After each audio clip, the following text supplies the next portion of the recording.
Welcome to the Texas Conflict Coach radio program. If you've ever experienced or engaged in destructive or unresolved conflict, then you know it leads to broken relationships, distrust, and damaging results.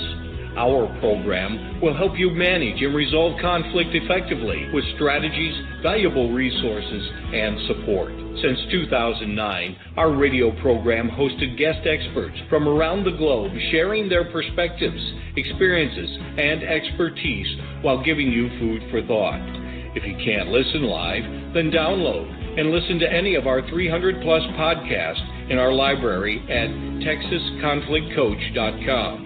So sit back, relax, or join the conversation every Tuesday evening, or tweet us at TXConflictCoach.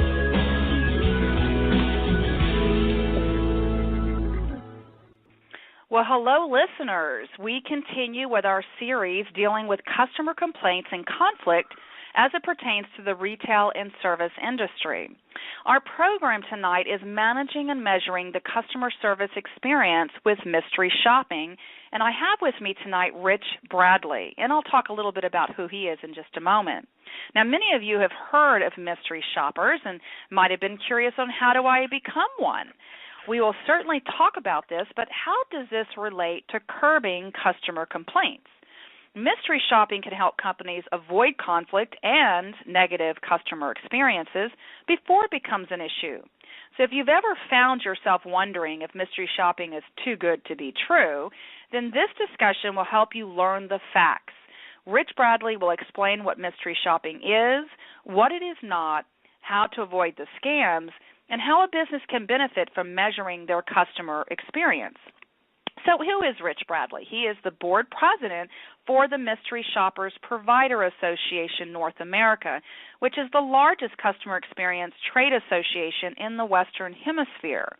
He also leads the day-to-day functions and operations as Chief Operating Officer and General Counsel for one of Orlando's premier public relations and marketing firms, Todd Persons Communications.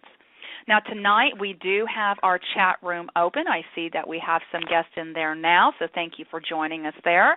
And we also invite you to participate in our Twitter feed. We have our student interns who are running that tonight. You can simply use the hashtag TCC Radio, and we will be following you that way. So feel free to put your comments and questions in either the chat or the Twitter, and we'll bring that into the program. And finally, we are taking live caller questions. So if you want to be brave and call in with that question, then just call 347-324-3591. And so, Rich, welcome to our program. Thank you, Patty. Glad to be here. Well, yes, and I have been one of those curious fans of mystery shoppers like, what is that? Oh, I should be a mystery shopper. I've thought about that for years, actually, so I'm excited to learn more about that. So tell us, what exactly is Mystery Shoppers Provider Association, which is actually MSPA, and why is this important to businesses and the consumer? Well, as you know, the best way to resolve conflict is to let it never happen, which sometimes is unavoidable. But the second best thing is to make sure that we understand what are the impetuses for conflict and be able to change our training and the way that businesses operate so that we can avoid either employee-to-employee issues or, mostly in this industry, employee-to-consumer issues, which ultimately, if we don't, impact the bottom line of any of the businesses.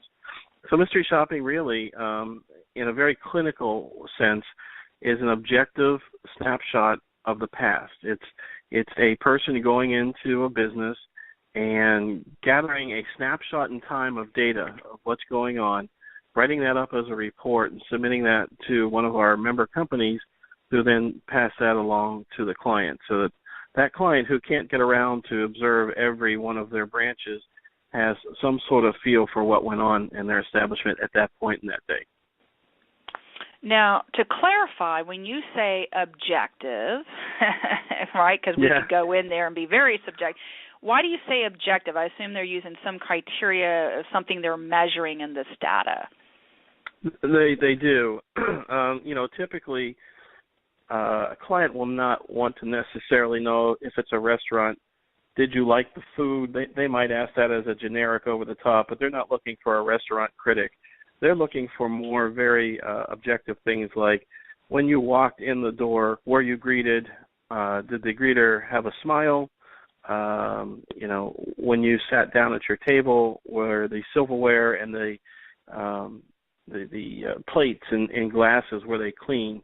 Did the server come over and identify themselves using their first name and do that within the first, say, 2 minutes or 30 seconds or whatever the standard is for that client? So they're really looking for very objective things. Either it happened or it didn't happen. Although there are times when certain clients will want your feelings on certain issues, and sometimes the objectivity can get to be a little confusing if the instructions that the shopper gets aren't clear. For instance, if they ask you to evaluate the cleanliness of the restrooms, what is cleanly to you may not be cleanly to me or vice versa. So if there's a couple shreds of toilet paper on the floor, is that a dirty restroom or not?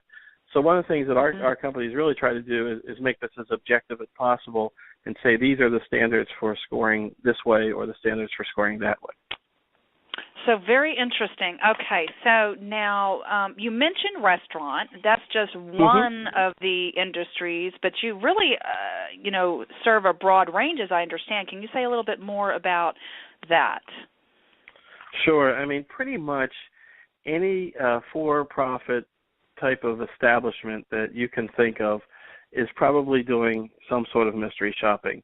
I have seen things from the obvious ones are, of course, stores, restaurants, theme parks,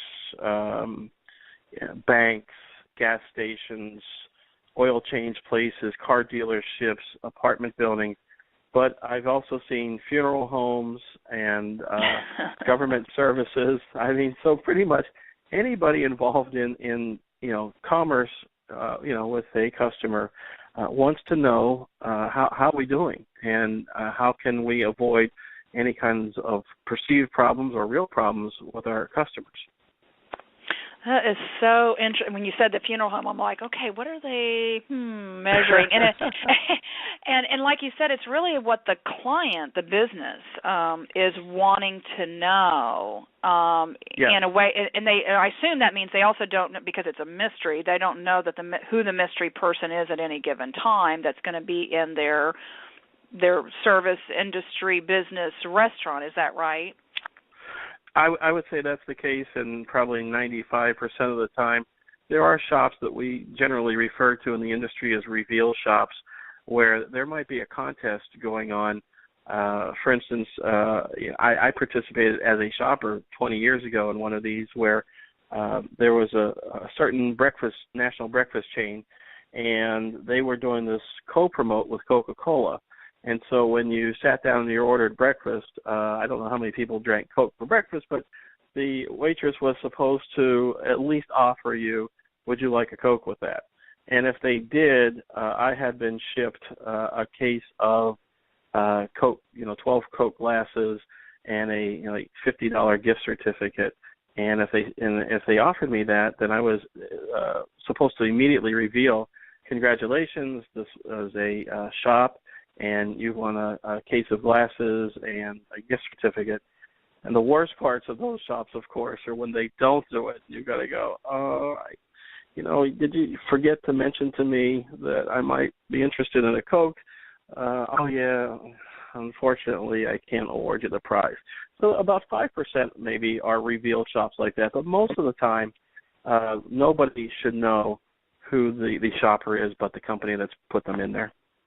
Okay, very interesting. All right, so now we have, some visual people that listen to our show, I being one of them, and I'm going to have you walk us through and you talked a little bit about it a few minutes ago with a restaurant. You can pick whatever industry you want, but walk us through what a mystery shopper does as they enter the blank, what it's like.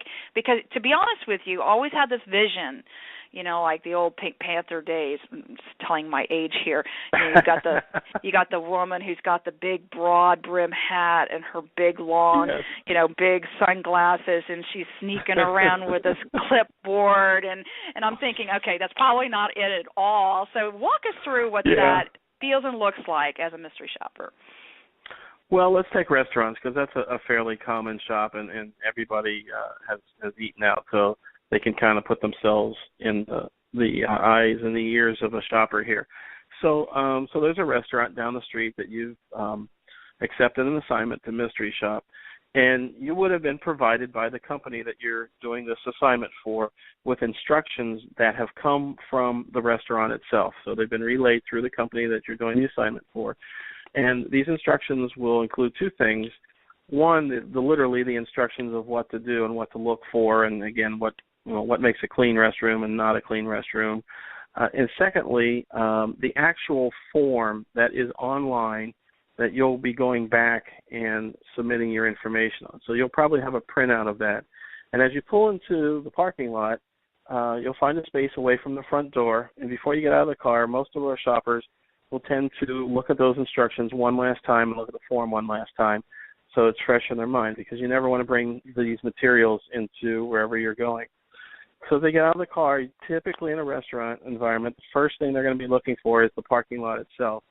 Is there debris in the parking lot? Is the landscaping well maintained? If it's at nighttime, are all the lights on and are the lights working? Is the parking lot well lighted to the point where you feel that it's bright enough to be safe? And the shopper would approach the front door, typically looking to see if when they enter the door that a host or hostess or somebody greets them when they come in. Is that a warm and genuine greeting? Is there a smile? Do they welcome you? And then, as you go to your table, a lot of times restaurants have instructed their employees to carry on pleasant conversation along the way. So are you just led to your table, or do they say, so how's your evening going tonight? Have you eaten here before?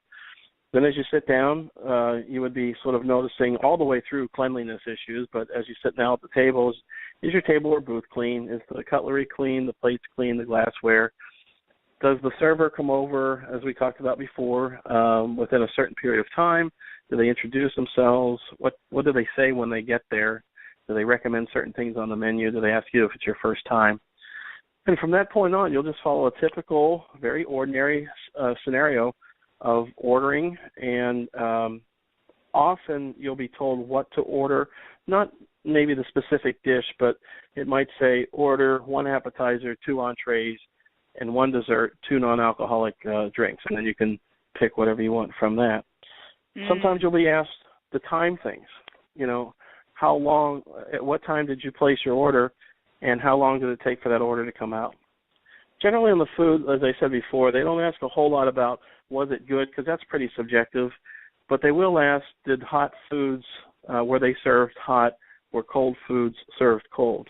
If there's anything extraordinary that happens that shouldn't happen, and we all know that, you find something in your food or something like that, typically they'll want a note of that.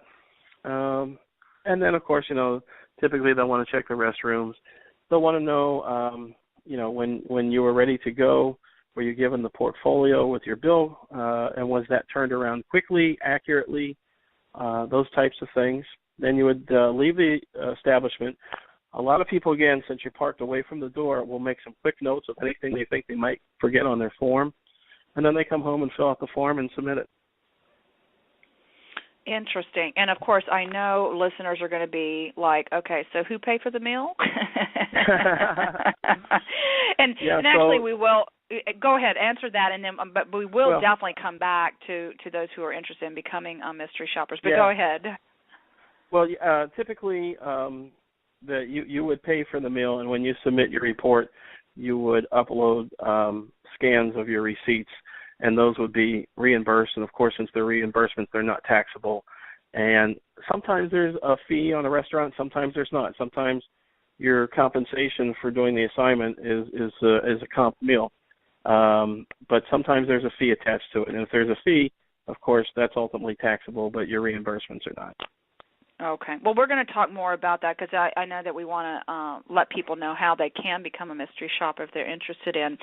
So we're at that kind of at the halfway point right now, and we still have a lot to cover. And so for those who are tuned in through Twitter or chat room, you are listening to the Texas Conflict Coach Blog Talk Radio program and having an interesting conversation with Rich Bradley, Board President with Mystery Shoppers. And so in the retail service industry, what are some of the common types of business-to-customer issues that are identified through this mystery shopping experience? What are y'all finding are those common types of issues?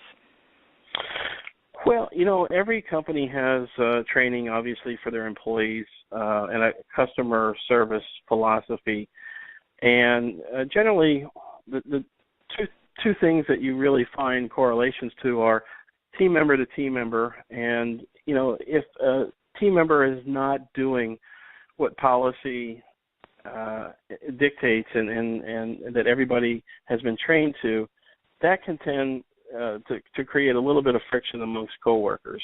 And I think we've probably all been in a certain job situation somewhere in our lives where we go, this person, they don't do this the way they're supposed to, and then the manager sees that, and I always got to go over and clean it up and make it right. So that mystery shopping experience exposes some of that and helps to gently retrain or adjust what certain team members are doing. The other thing is that sometimes we think as a business that we're implementing good customer service policy because it sounds good, but when we actually implement it, it doesn't come off the way that we thought our customers would perceive it. And so, again, some of the feedback that comes through mystery shopping allows companies to redirect their own program and retrain their staff in a different direction if it's not doing what they thought it was. Okay, and so one of the things that you're looking at is, so it's this customer service experience where, and it's very, very, very true in what you say, in that, our intention as a business is to provide whatever they define as a good or great positive customer experience. And so that's another great way of getting that objective data to say, are customers generally perceiving that way? And so are there some sore points in the customer service experience that you find comes up more frequently as a common element? Yes, and it really depends by industry.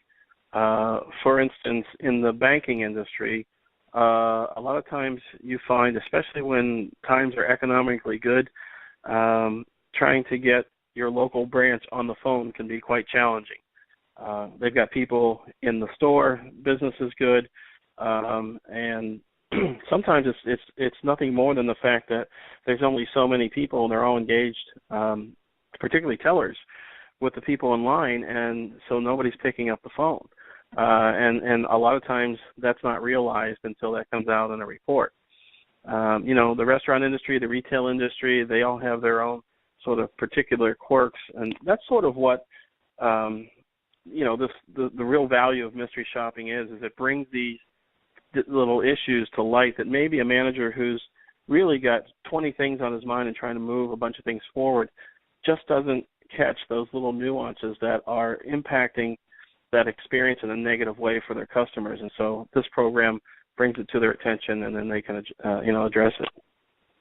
Now, just to clarify something, when a client, let's say the banking industry, for example, hires mystery shoppers to have people go out, is it just one mystery shopper and their perception of the objective data, or is it more than one that goes to, for example, the bank or the restaurant?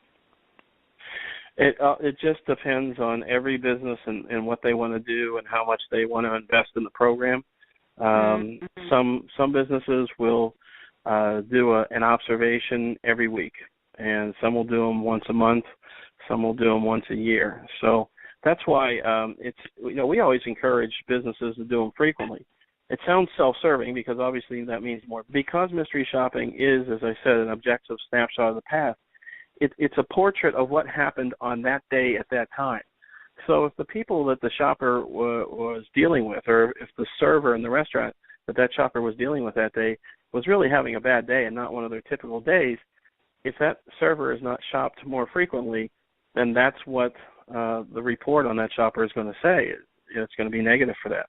So we really do encourage people to use multiple visits and also multiple means of measurement in customer service, like surveys, like focus groups, other ways so that you sort of pull a full 360 piece of data together to really look at each one of those businesses. Okay, good. I appreciate you saying that, because I can imagine, like you said, one mystery shopper goes in, has a bad experience, but like you said, it could be that the person was having a bad day, it was raining extra hard, it was super cold. Who knows, what that was, right? Yes, absolutely. All right. So part of mystery shoppers is to not only serve these for-profit businesses and really collecting this objective snapshot, as you say, of past data that happened in that particular day and time. And so over time, because y'all been in existence for how long now? Mystery shopping started in the 1940s, but as an association, the association has been around for 16 years. Okay, so in that 16 years of doing that work, what I want to talk about is some of your top recommendations that you have for businesses when creating this positive customer experience. Well, some of these, Patty, are fairly common sense, and you could use them in family situations or with your network of friends. But they're pretty basic, but they're pretty important. So the first thing I would definitely recommend is to use your clearest communication skills that you're gifted with. And that's not only in terms of speaking very specifically, but also in taking the time to listen and to try to understand what the other person is trying to convey to you. I think that's almost the number one thing that we see as the source of a lot of conflict anywhere, is that people should first seek to understand as opposed to seek to be understood. But I think the second thing is, for especially a lot of these businesses where people come do their thing and then they go home to their life, is to keep the training pretty simple. And a lot of the retail jobs, the restaurant jobs, theme park jobs, most of these people aren't going to be doing this job for the next 5 to 10 years. So they're going to be moving on, and there's the whole keep it simple, stupid axiom, but really it makes a lot of sense. What are the basics of customer service? And keep it simple and have them focus on the most important things there. We also find that companies run into trouble unexpectedly and accidentally just by not realizing that they're not consistent in what they say or do. So, if one employee doesn't follow the protocols and another one does, and there's no follow-up to the one who's not, now you've got some conflict not only between one of the employees and management, but between each other. How come this person gets to skate on the rules? So being consistent in what you say and do is really important. And then I think keeping expectations and reasonable. I think a lot of businesses want to deliver, the best possible service they can, but also that needs to be within reason as to what you can actually deliver with the staff that you have. If you don't train your staff on customer service, and you don't invest in that, and you don't invest in the measurement of it, chances are to be able to provide consistent good customer service is going to be pretty hard, or you're going to get pretty lucky. But the companies that do invest in training and make it part of their culture, that the customer experience is very important to them, typically provide the best customer experience. And I say the last thing that's a lot of times overlooked is it's not about what you like. It's not about you. You're in the service industry. It's about the customer. It's what do they like. So I talk a lot about, came out in the 90s, called the Platinum Rule.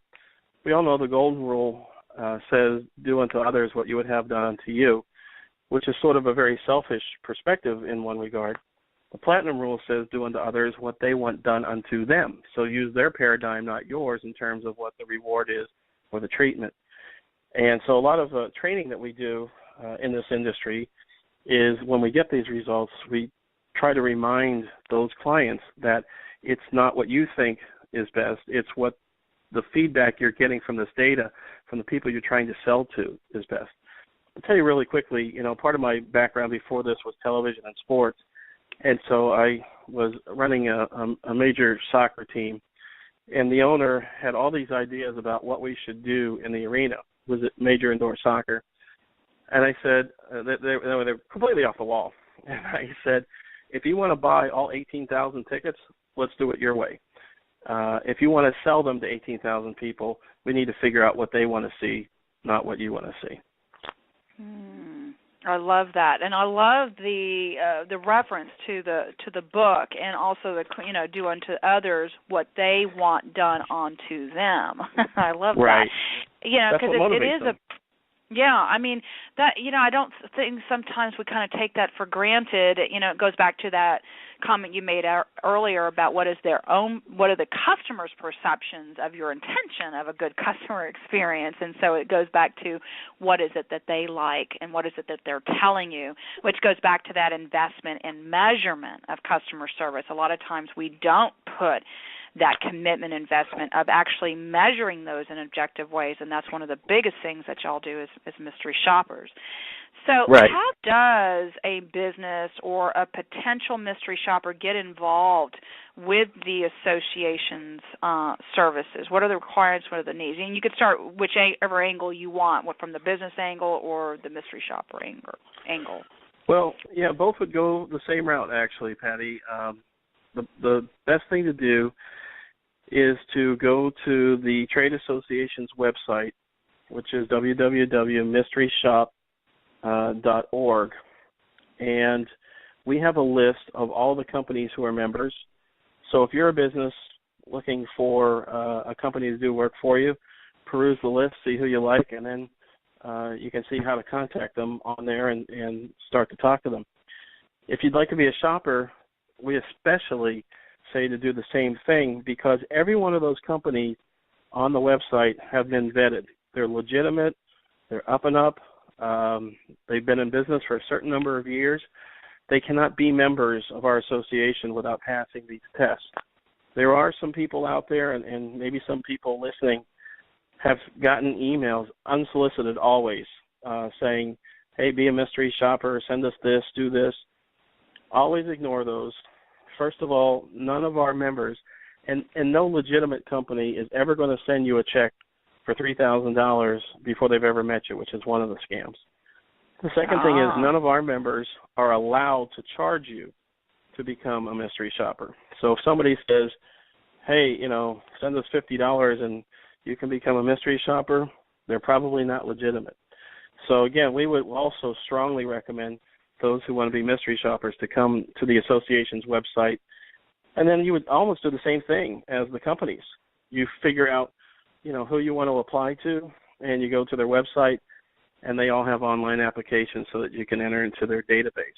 And one other thing I would just add to that, Patty, is that I would, if you really wanted to get into doing this, and this typically is not a full-time job, this is something you do for fun, to pick up a little extra money, to do a little writing if you want to express yourself. But, the thing is, many of these companies are scattered they're everywhere, right? So you're in Texas, I'm in Orlando. I wouldn't want to apply just to companies based in Florida, because each of those companies probably have national accounts.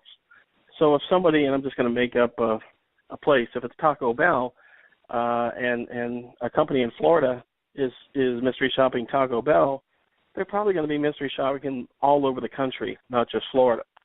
So when you see that some of these companies are based out of San Diego or Kansas City or Pittsburgh or Buffalo, that really doesn't matter, because they're going to have work all over the country. It's just how many companies do you want to sign up with? And the last thing I should probably point out there is there's never an obligation to do shops.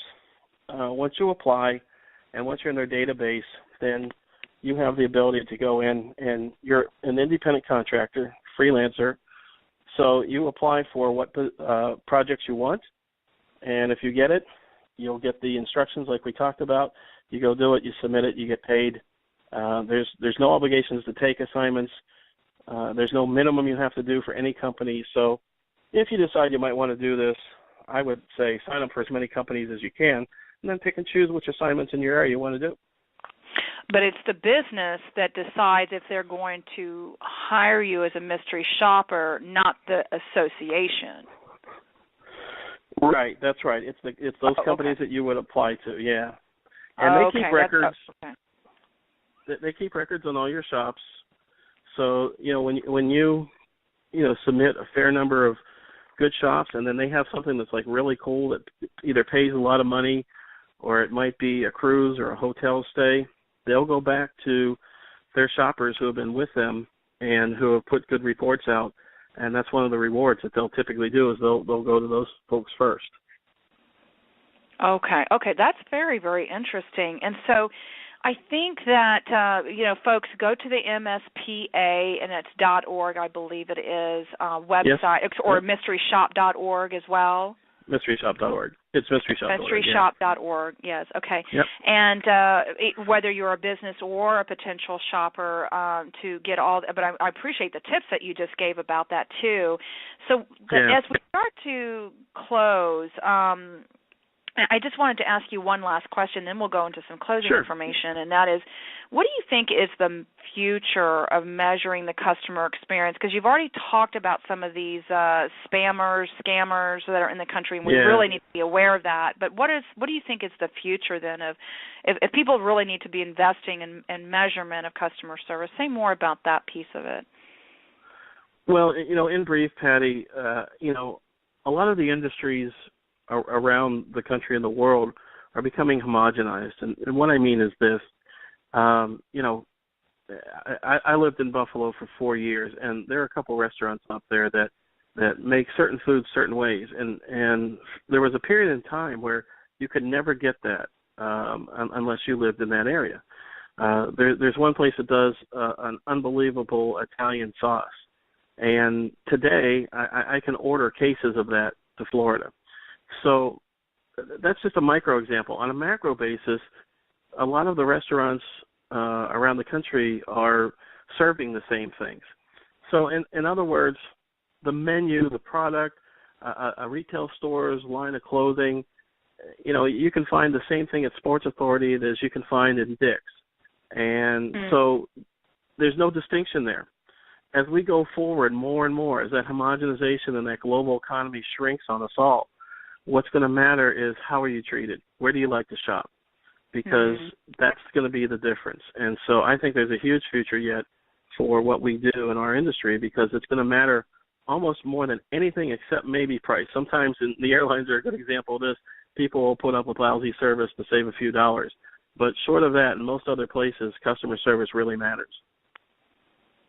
Oh, absolutely. And I would, and just to clarify, you are in North America, but I also assume that mystery shopping and your association also covers globally, because we do have a very global audience. So I just wanted to clarify that.